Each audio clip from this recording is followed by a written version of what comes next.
Bonsoir mes chers amis, bienvenue sur ma chaîne Reading Over the Rainbows. J'espère que tout le monde va bien et j'espère aussi que cette année commence à vous apporter plein de satisfaction, de bonheur, de réussite. Et j'espère aussi que vous êtes en train de commencer de nouveaux projets, de nouvelles perspectives. Moi personnellement, je sens que cette année va être exceptionnelle dans tous les sens du mot. Exceptionnelle dans le sens on va aller au bout de nos rêves, au bout de nos souhaits aussi. Il faut y croire. Je vous ai promis la semaine dernière une vidéo spéciale Marie Balog. C'est une romancière que j'aime beaucoup, j'adore son style d'écriture. Et chose promise, chose due, donc aujourd'hui on va parler longuement de la magnifique Marie Balog, et qui est née Mary Jenkins. Elle est née au Pays de Galles. Après, elle part au Canada pour enseigner l'anglais et elle va s'y installer. Marie Balog va commencer sa carrière d'écrivain en 1983 où elle va écrire son premier roman Masked Deception qui n'a jamais été traduit. Et grâce à cette romance, elle va remporter en 1985 le Romantic Time Award.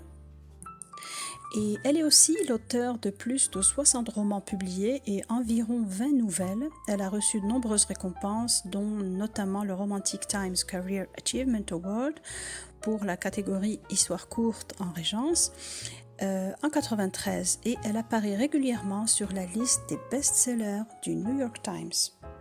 Alors mes chers amis romantiques, likez donc ma vidéo et abonnez-vous et on va commencer avec la splendide Marie Balog et son premier livre qui est sorti en 1985, ça s'appelle Masked Deception. Ce livre n'a jamais été traduit, donc il faut le lire en anglais. Les héros sont Will Richard, comte de Brampton, et Margaret. Margaret, la nouvelle comtesse de Brampton, est une épouse calme, sage, respectueuse. Le jour, bien sûr. Et le soir, c'est une femme masquée, pleine de charme. Et on va voir et on va découvrir dans ce roman est-ce que son mari, Lord Richard, comte de Brampton, est-ce qu'il va vraiment découvrir un jour que son épouse est celle qu'il apprend à aimer jour après jour, cette séductrice magnifique qu'il trouve irrésistible nuit après nuit, et en fin de compte, sa femme. Je comprends pourquoi Marie Balog a eu sa première récompense avec Masked Deception, parce que l'histoire est très très belle. Les héros sont vraiment crédibles parce que on voit que ils jouent tous les deux un double rôle et ils vivent une double vie. Et je trouve que cette romance vraiment elle porte un focus sur les valeurs et les mœurs de cette époque. Et à cette époque où les époux se marient sans se connaître, se marient souvent pas pour la position sociale ou bien par devoir, et donc le plaisir n'y est pas, il n'existe pas. Et les maris de cette époque ne cherchaient pas à connaître leur femme, et donc ils prenaient des maîtresses automatiquement parce que pour eux, le plaisir c'est avec une maîtresse et le devoir c'est avec leur femme. J'ai beaucoup aimé cette histoire parce que je trouve que les sentiments sont vraiment très très bien décrits. Masked Deception est une très très bonne ouverture, une introduction à l'œuvre immense et magnifique de Marie Balog. Donc je vous invite à le lire et je lui donne un 5 sur 5. Je passe maintenant à La Lady au parapluie noir. C'est toujours le style Régence. Il est sorti en 1989. Il a été traduit dernièrement en 2021. Les héros sont Gilles et Lady Daisy. À 25 ans, Lady Daisy Morrison, qui est une femme indépendante et célibataire, passe la nuit dans la même auberge que le vicomte Gilles Kincaid. Elle intervient dans une bagarre quand il est attaqué par des voyous et elle va utiliser son parapluie noir pour frapper ses assaillants.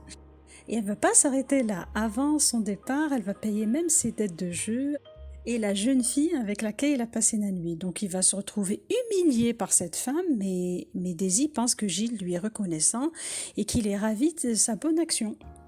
Daisy va penser que Gilles lui est reconnaissant et donc elle va lui demander une faveur, c'est présenter sa plus jeune sœur dans la société pour qu'elle trouve un mari.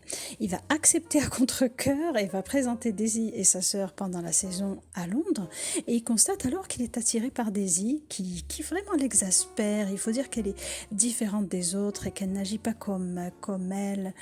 Et dans le même temps, Daisy envisage d'attirer l'attention de Gilles sur sa sœur pour qu'il devienne son prétendant.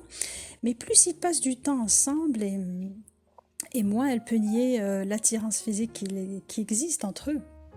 Cette romance est inoubliable, vous allez rire du début à la fin. Moi j'adore ce genre parce que on va avoir une héroïne qui est totalement impulsive, quelquefois maladroite, mais le héros va très très vite être débordé par cette jeune furie, mais moi j'ai trouvé cette romance magnifique, très légère, bien petite intrigue.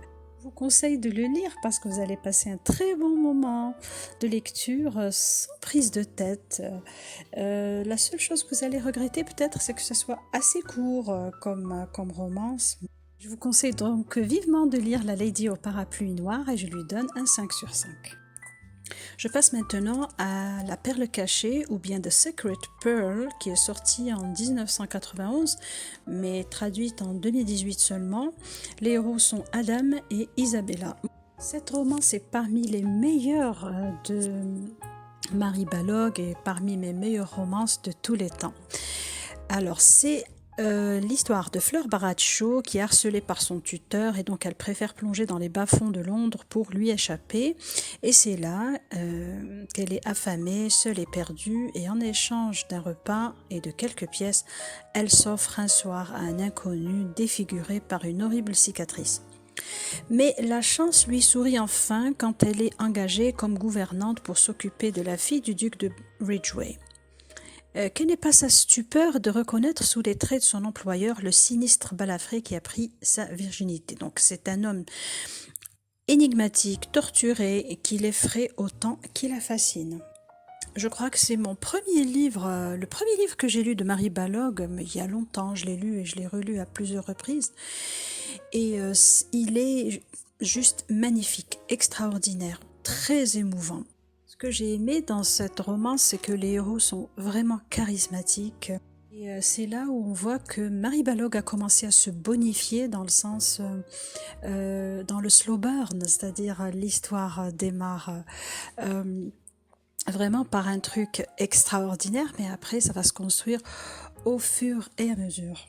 Balogh se permet même une description psychologique des héros pour qu'on puisse comprendre l'évolution de la relation entre Adam et Fleur. Et on va comprendre que ces personnages sont quand même complexes, très intéressants, très attachants. Et, euh, et c'est ce côté-là qui m'a vraiment plu dans l'écriture de Mary Balogh. C'est-à-dire il y a le côté très très sombre du héros qui est défiguré, il est froid.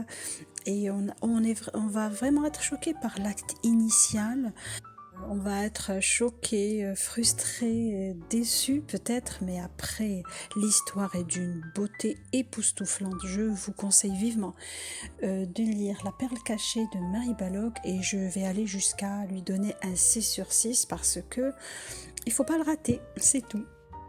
Je passe maintenant à une autre histoire splendide, c'est le Noël de toutes les promesses, en anglais Christmas Promise. Les héros sont Randolph et Eleanor. L'histoire est celle de Eleanor et du comte de Falloden qui se rencontrent et c'est la haine au premier regard, car le comte est forcé par une situation financière désastreuse à un mariage avec cette fille de riche marchand de charbon. Eleanor, quant à elle, a donné sa parole à un père adoré, donc le mariage commence dans un mutuel dédain. Mais quand Eleanor complote une revanche en invitant toute sa parenté, qui sont de vulgaires marchands aux yeux de son mari, aux prochaines fêtes de Noël, elle met sans le savoir en place le plan de sauvegarde de son mariage, car Noël et la période euphorique qui l'accompagne vont tisser comme un charme irrésistible autour du couple malheureux. C'est une romance gaie, légère pour les fêtes de Noël qu'on peut lire devant le feu et se faire un petit chocolat chaud si vous voulez. Moi, j'ai aimé aussi notre héroïne qui n'est ni colérique ni vulgaire, c'est vraiment quelqu'un qui a la tête sur les épaules, elle sait ce qu'elle veut. Le héros est un peu, au départ, un peu difficile, mais après il va montrer un côté vraiment très positif de son caractère, et donc j'ai beaucoup aimé ma lecture, et je donnerai donc un 4 sur 5 à Le Noël de toutes les promesses. Je vous conseille aussi de lire une partie de campagne. Les héros sont Anthony et Charity. C'est l'histoire d'Anthony Earhart, qui est marquis de Staunton, qui ne voit plus sa famille depuis 8 ans. Quand il reçoit un message de son père, le duc de Whittinsby, le rappelant à la maison pour formaliser ses fiançailles avec une jeune fille de bonne famille, choisie par son père, et donc, par rancune et pour embarrasser son père, le marquis décide de se marier au-dessous de sa condition, à quelqu'un de peu convenable. Et voici comment il décrit la femme qu'il cherche à son ami Lord Rowling. Elle doit être une dame de bonne famille, elle doit aussi être pauvre, sans forme exquise, discrète, très ordinaire, peut-être même habillée de façon stricte. Elle doit avoir tout de la personnalité d'une souris. Donc il fait passer une annonce pour une place de gouvernante, et quand il rencontre Charity Duncan, il trouve qu'elle est la femme parfaite pour se venger de son père. Donc, Charity est obligée d'accepter cette offre. Elle est la plus âgée de sa fratrie. Son père est mort et il lui a laissé de nombreuses dettes. Mais elle n'est pas vraiment une souris, c'est une femme merveilleuse qui est charmante, chaleureuse aussi. Elle rencontre la famille de son mari, une famille froide, et elle ne peut s'empêcher de se mêler, de guérir les vieilles blessures de cette famille. Et donc les rapports entre les époux vont évoluer très vite, car Charity est tombée amoureuse de cet homme blessé qui ne croit pas au mariage et à l'amour et qui ne veut pas d'enfant. L'histoire est très très belle, vous allez vraiment aimer les personnages, qu'ils soient les personnages principaux ou secondaires. Il y a toujours chez Mary Balogh cette étude psychologique des personnages principaux, même des personnages secondaires, que j'aime beaucoup. Elle est très très bien faite, elle est vraiment méticuleuse. Et moi, je pense que c'est dans ce livre-là qu'a commencé l'ébauche de la famille bédouine, cette saga magnifique de Mary Balogh. Et donc, je vous conseille vraiment de lire une partie de campagne, et je lui donne un 5 sur 5. Je vous conseille aussi de lire un autre 5 étoiles, ça s'appelle Stratagème amoureux, en anglais A Matter of Class, qui a été traduit en 2015, et les héros sont Reginald et Lady Annabel Ashton. Donc c'est l'histoire de Monsieur Mason, qui est riche, distingué, qui se sent digne d'être un gentleman. Malheureusement, sa famille ne porte aucun titre, ce qui le chagrine intensément. Et Lady Annabel Ashton, fille du comte de Havercroft, a eu sa réputation ruinée au cours d'un scandale retentissant. Poussé par la honte, son père cherche à se débarrasser d'elle, et bien qu'ennemi de la famille, Monsieur Mason décide que son fils épousera la jeune fille pour monter dans l'échelle sociale. Reginald Mason ne tient pas à renoncer à sa vie de célibataire, mais menacé d'être déshérité, il est forcé d'accepter.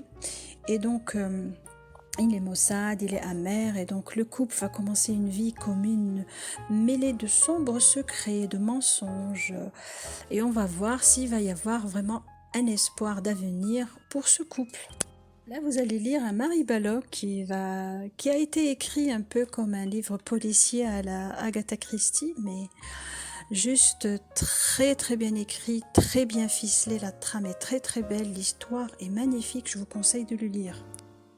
Mes chers amis romantiques, Mary Balogh a été très prolifique, et donc je vais peut-être scinder ma vidéo en deux pour qu'elle soit pas trop longue pour vous. Et donc, je vous dis à tout de suite dans la deuxième partie, dans une deuxième vidéo, pour la suite des œuvres magnifiques de Mary Balogh.